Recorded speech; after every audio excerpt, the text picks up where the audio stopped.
Kota Cirebon yang dirawat di Rumah Sakit Umum Daerah Sunan Gunung Jati. Itu saya kira data per pagi ini yang bisa kami laporkan. Nah, kami sudah berkoordinasi setiap hari melalui Pusat Informasi dan Koordinasi COVID-19 Jawa Barat, sangat efektif saya sampaikan. Semua informasi-informasi disebarluaskan. Yang pertama yang perlu dicatat oleh media, mulai kemarin kita sudah melakukan tes proaktif. Jadi tidak menunggu dulu orang bergejala masuk rumah sakit baru dicek hasilnya positif negatif ke pusat, tapi kita akan melakukan tes proaktif melalui Labkesnya Jawa Barat berkoordinasi dengan Fakultas Kedokteran Unpad dan Pusat Penelitian Nanoscience dan Nanoteknologi ITB. Nah, itu sudah dilakukan kepada mereka-mereka yang terpantau dan mereka-mereka yang tidak bergejala juga tapi patut diwaspadai untuk dites. Salah satunya adalah klaster para perawat tenaga medik yang merawat pasien yang positif, itu juga akan didahulukan. Sehingga kita lakukan itu. Kemudian juga tenaga kerja asing yang kita curigai itu mungkin ada di Karawang, akan kita tes juga. Dan keluarga-keluarga dari yang pasien itu juga akan kita tes juga.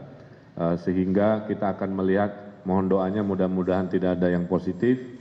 Tapi kalau positif berarti terjadi peredaran bukan hanya di orang-orang yang bergejala, kira-kira begitu. Ya. Nah, itu yang pertama, kita tes proaktif itu hasilnya akan keluar kurang lebih 5 jam, ya, 4-5 jam dari hasil tes. Satu orang ditesnya 2 tahap, ya, teknisnya ada di kedokteran, jadi hasilnya bisa diketahui dengan cepat untuk kami jadikan panduan bagaimana merespon selanjutnya. Saya kira itu, ya. Jadi Jawa Barat sudah mendahului untuk melakukan tes proaktif tanpa menunggu, semua harus dari Litbangkes Pusat. Yang berikutnya nanti siang kita akan rilis sebaran di mana saja mereka-mereka yang dipantau itu, ya. Memang saya laporkan melihat data terakhir mayoritas di Bodebek kalau di Jawa Barat. Dari titik-titiknya itu paling banyak mengikuti pola, memang epicentrumnya ada di Jakarta yang mayoritas akhirnya sebarannya mayoritas di Jabodebek, kira-kira begitu. Di sebaran itu juga masih terlihat ada yang kosong, alhamdulillah di beberapa, tapi ini tidak menandakan bahwa belum tentu tidak ada, kira-kira begitu, ya. Nah, itu siang akan dirilis sebagai jawaban kami pemerintah daerah Jawa Barat mencoba untuk transparan kepada masyarakat, ya. Nanti titik-titik itu basisnya kelurahan, ya. Jadi tidak ada data yang sifatnya pribadi yang disampaikan karena itu sesuai dengan kode etiknya. Basisnya sampai kelurahan, sehingga nanti para lurah, kepala desa yang datanya ada di sebaran itu untuk melakukan tindakan-tindakan edukasi dan preventif dan lain-lain. Yang ketiga adalah kami kemarin seharian berkoordinasi dengan para sekda, para kepala daerah terkait sekolah di rumah, ya. Perbedaannya dengan yang lain, kami tidak mengumumkan kemarin, diumumkannya sekarang. Kenapa? Karena kami konsepnya adalah bukan libur. Jadi mohon media jangan menggunakan kata libur, ya, yaitu bersekolah di rumah. Jadi pemerintah Jawa Barat akan selama 2 minggu dari besok sampai 2 minggu berikutnya akan menyekolahkan anak belajar di rumah dengan kurikulum yang kemarin seharian kami persiapkan. Apa itu kurikulumnya? Kurikulumnya setengahnya dalam 2 minggu itu adalah kurikulum pendidikan tentang virus COVID-19. dengan interaktif dan teknologi. Jadi anak-anak itu belajar di rumah, mengerjakan PR, tanya jawab via HP dengan orang gurunya, sehingga akhirnya anak-anak ini menjadi agen edukasi. Ya. Jadi saya ulangi lagi, belajar di rumah bukan libur, belajar di rumah selama 2 minggu untuk disiplin di jam sekolah untuk belajar dengan tugas-tugas dan panduan dari guru yang sudah diatur oleh tim kurikulum yang disediakan oleh Kepala Dinas Pendidikan. Ya.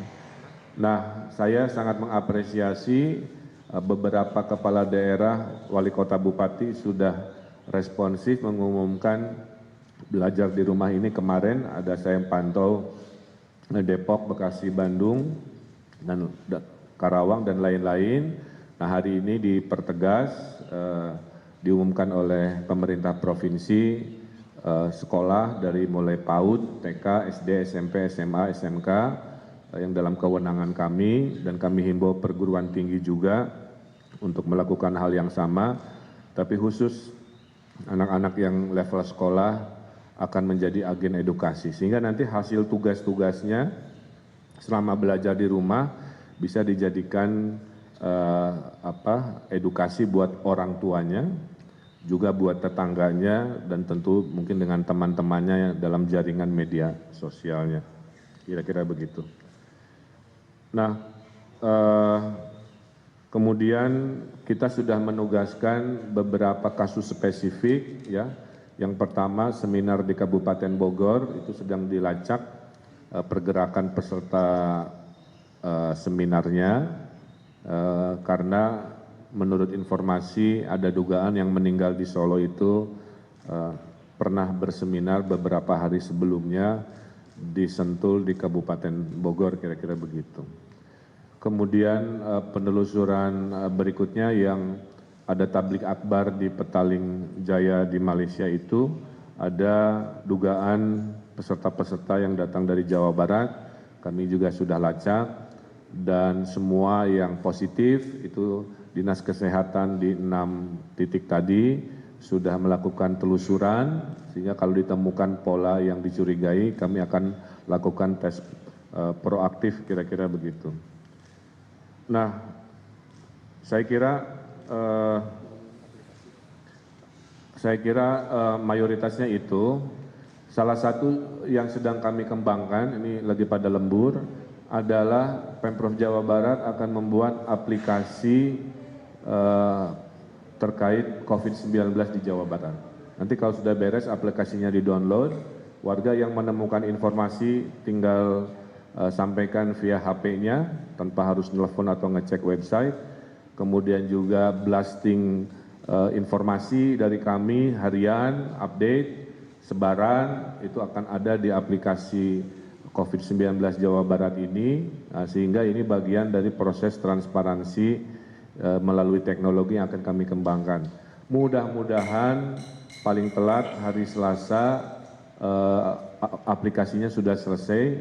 Dari tim Jabar Digital Service sedang membangun apps-nya, sehingga insya Allah kesimpulannya adalah dengan segala dinamikanya, kami sangat siap, jadi warga tidak perlu khawatir. Memang berita-berita banyak hal-hal yang mungkin meresahkan, tapi kami sangat optimis dengan pola cepat tanggap, responsif, proaktif dengan teknologi dan koordinasi satu pintu ini, insya Allah Jawa Barat bisa mengendalikan dengan cara yang sebaik-baiknya. Kami juga sudah mengurangi kegiatan di Gedung Sate, ya. Jadi selama 2 minggu interaksi saya dengan para dinas-dinas akan lebih banyak telekonferensi, ya, melalui teknologi juga. Kemudian kegiatan publik di Gedung Sate juga sudah dikurangi, mayoritas sudah dibatalkan.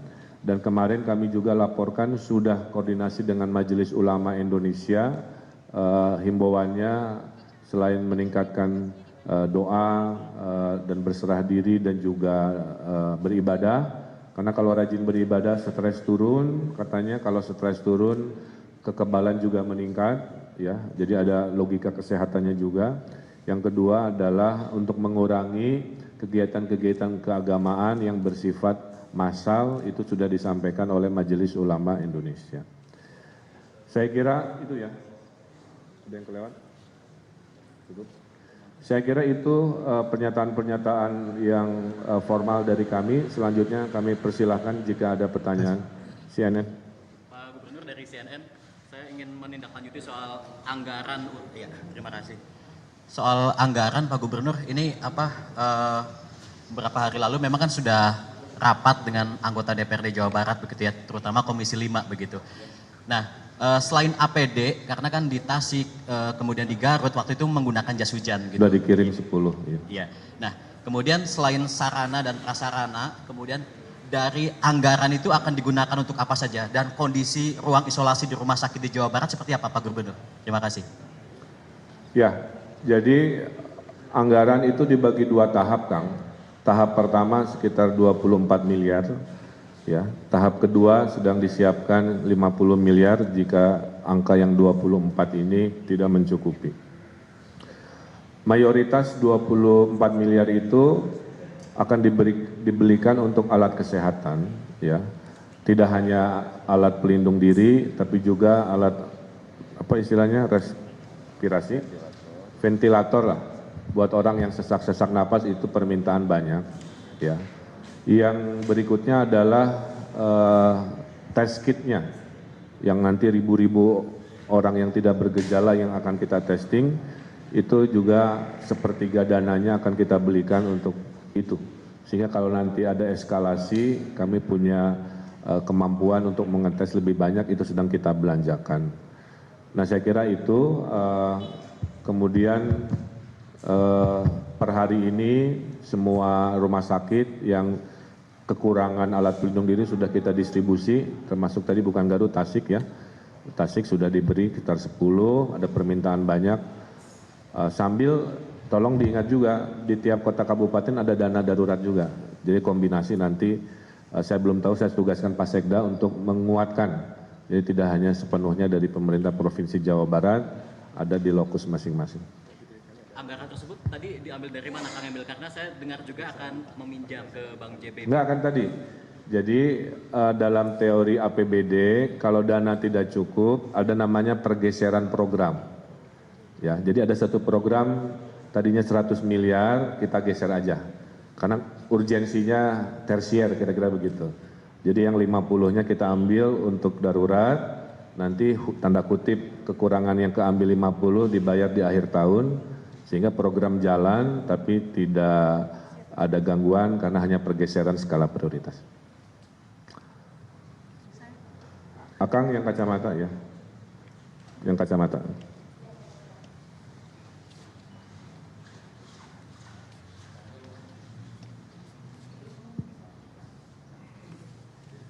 Assalamualaikum, Ari dari liputan6.com. Pengen tahu Kang Emil, kalau tadi yang perawat yang dalam pengawasan atau pemantauan karena berinteraksi dengan pasien ada berapa jumlahnya? Kemudian itu di RSUP, RSUD atau di puskesmas atau vaskes yang lain? Nuhun. Jadi gini Pak, kita kan ada 3 ring ya. Ring 1 itu adalah rumah sakit rujukan, jumlahnya 9. Kemudian, 8. Kemudian ada rumah sakit ring 2, itu ada 27, sisanya rumah sakit kecil-kecil atau puskesmas. Nah, kalau ditanya total perawat kesehatan, tadi dari Pak Kadis menyampaikan kurang lebih 200 sampai 300-an tenaga kesehatan, itu yang nanti akan kita tes juga. Walaupun mereka sehat atau terlihat sehat, supaya memastikan kita waspada satu langkah di depan. Ya, total. Cuman dicicil waktunya. Akang.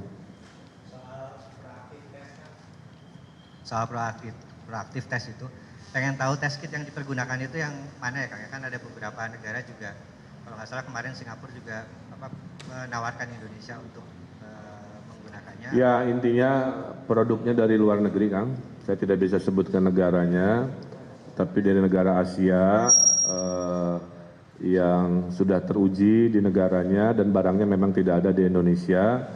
Saya pemerintah provinsi sudah membeli duluan kira-kira gitu ya sebelum rame-rame ini, sebagai waktu kita umumkan siaga 1, ingat ya, awal Februari waktu di Hasan Sadikin itu kan sebenarnya tanpa diberitakan kita melakukan langkah-langkah proses untuk kesiapan ya. Jadi salah satunya adalah membeli test kit itu dari negara-negara tetangga Asia yang hubungan baik dengan kita. Insya Allah nanti diatur oleh kita kategori siapa-siapa. Mungkin salah satu dari wartawan juga kalau berkenan nanti kita bisa atur ya siapa-siapa yang mungkin ada perlu dites, kira-kira begitu. Ya, jadi Labkes Jabar ini kerjasamanya tadi sudah saya sampaikan dengan laboratorium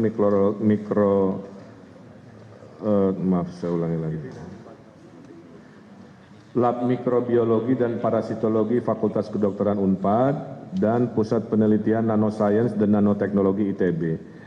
Saya kira itu dengan standar, istilahnya standar WHO disebut biosafety level 2. Pak, kalau masalah peliburan atau belajar di rumah untuk siswa dan juga mahasiswa di Jawa Barat itu apakah seluruh wilayah Jawa Barat, karena kan memang luas ya Pak, atau hanya di Bandung saja? Dan ada beberapa pertanyaan Pak soal Menhub kita yang sayangnya terjangkit. Soal Menhub yang Menteri Perhubungan yang terjangkit corona juga, ini kan bagaimana tanggapannya, dan ada indikasi Menhub ini, Menteri Perhubungan ini kan terjangkit corona ini setelah mengawal begitu ya WNI dari Diamond Princess ini dipulangkan di Kertajati. Dan Bapak kan juga sempat bersama ya, apakah ada interaksi fisik dan kalau iya apakah sudah melakukan tes kesehatan? Terima kasih Pak. Ya. Saya akan cerita apa adanya ya. Tadi Mbak nggak menyimak, saya sudah sampaikan kan, ini berlaku untuk semua daerah. Kemarin sudah koordinasi dengan Bupati, Wali Kota, dan saya sampaikan, saya mengapresiasi Bupati Wali Kota yang sudah responsif mengumumkan kemarin. Jadi tidak berlaku untuk Bandung.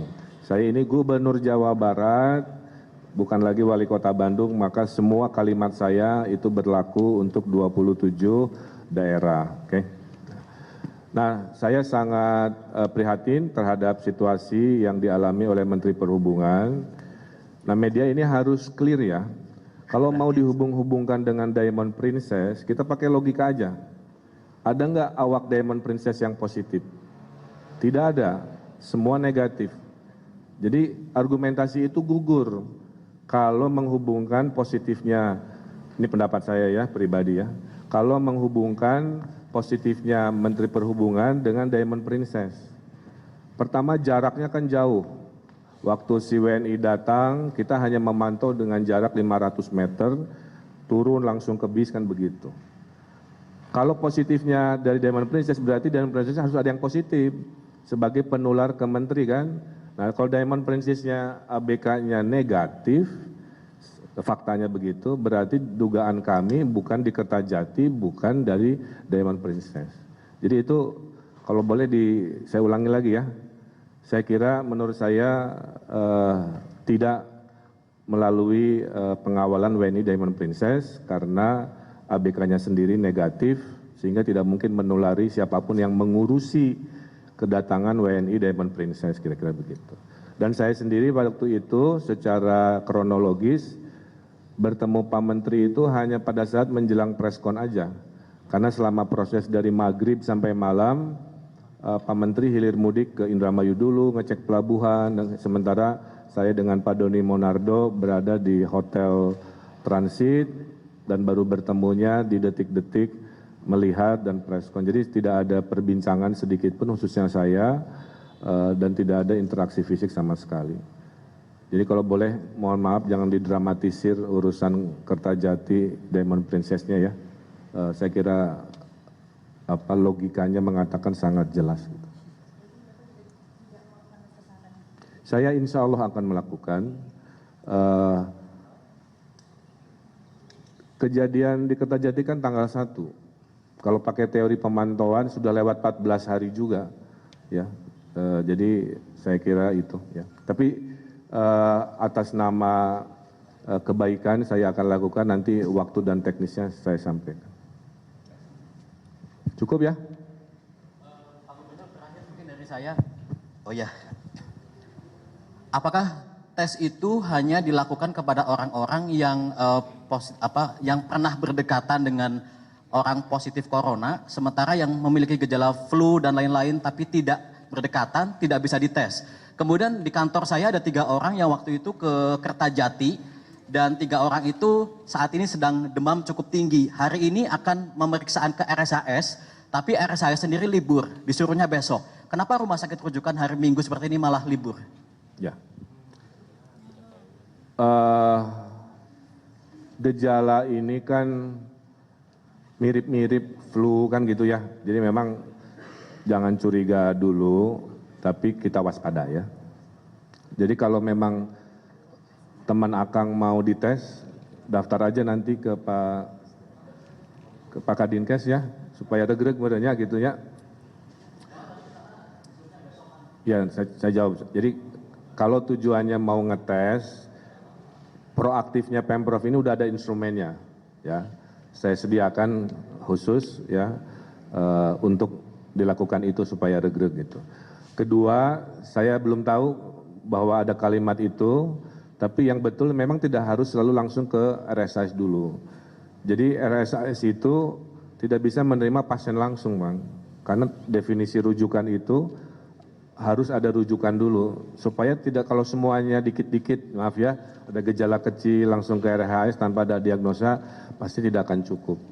Dan kalaupun penuh, mungkin alasannya begitu, ada 7 rumah sakit lagi. Kalau di Bandung kan ada Rotin Sulu, ada mana lagi di Bandung? Dustira Cimahi. Jadi saya mohon izin juga sampaikan ke teman-teman, jangan dikit-dikit RSAS dikit ya. Ada 8 yang standar RSAS, 8 kayaknya. Ada 8 yang standar RSAS, dan itu pun tidak boleh langsung ke sana dulu. Ada 25 rumah sakit rujukan dulu, yang istilahnya ring 2 dulu ya. Tapi ya saya sampaikan kalau mau dites nanti.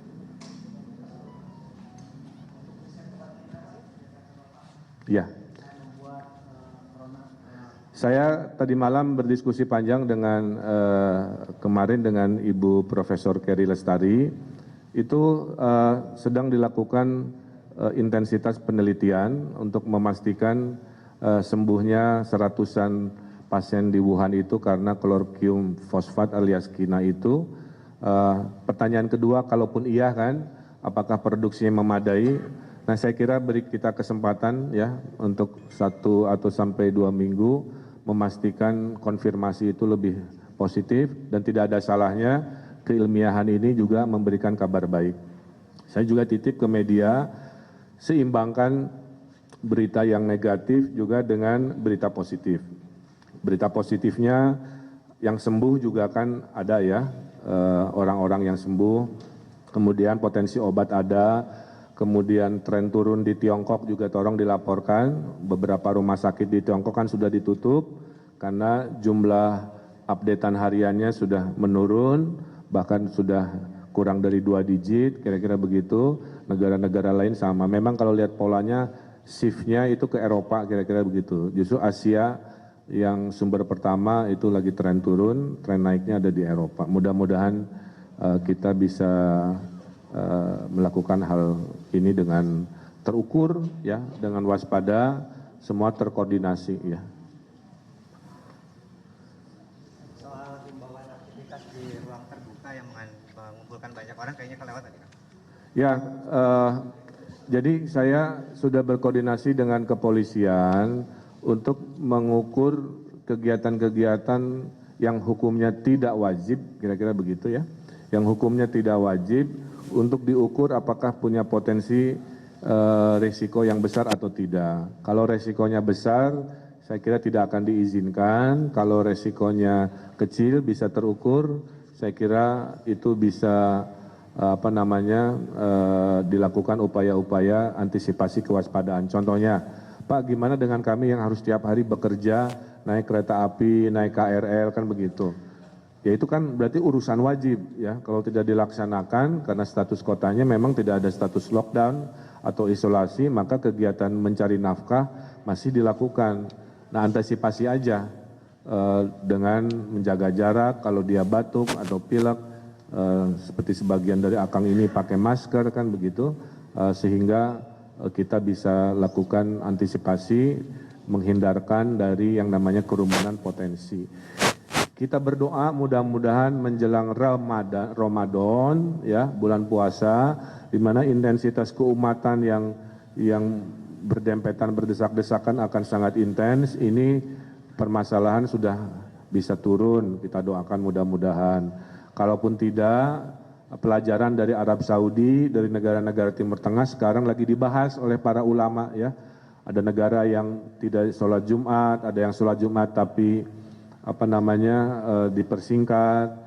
Tapi bagi kita yang masih ke masjid, sebaiknya satu, berwudunya di rumah saja, lebih aman, terkendali, tidak berwudu di masjid, membawa sajadah sendiri untuk menghindari higienitas yang kurang dengan higienitas yang lebih baik, kan kira-kira begitu.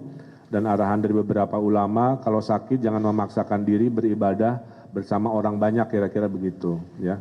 Beribadahnya darurat aja dilakukan di rumah masing-masing sesuai dengan syariat yang kita pahami oleh kita semua.